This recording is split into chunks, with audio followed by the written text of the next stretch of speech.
両対一イラストメイキング第3回書き込み前編。引き続きイラストの書き込みを進めます。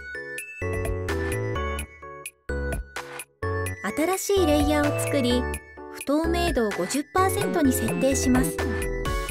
影は黒に近い色で塗っていきます。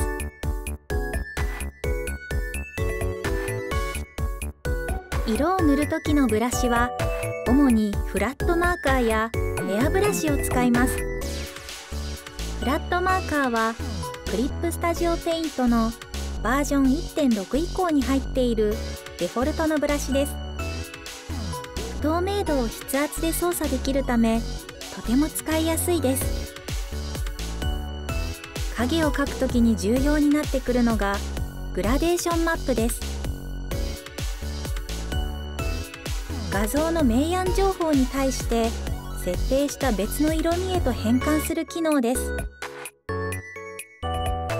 グラデーションマップをかけることで影に色味の幅が生まれ、全体のトーンにもまとまりが出てきます。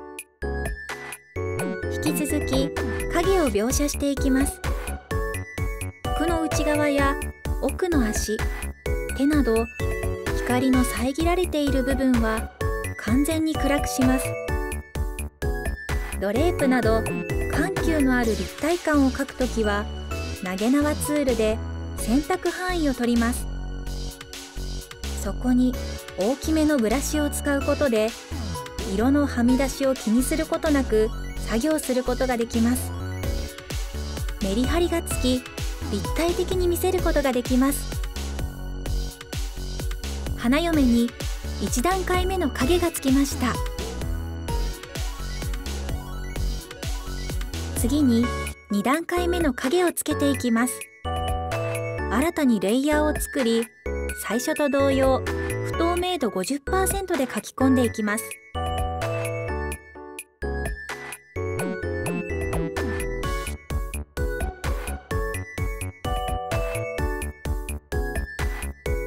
アニメ塗りの場合は影を1段階塗って終わりですが、今回は立体感にこだわって表現したいので陰影の塗り込みが大切になります。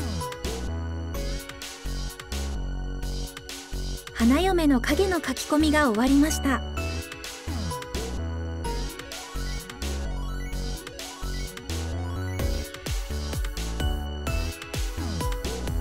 次回はハイライトや背景の線画に入っていきます。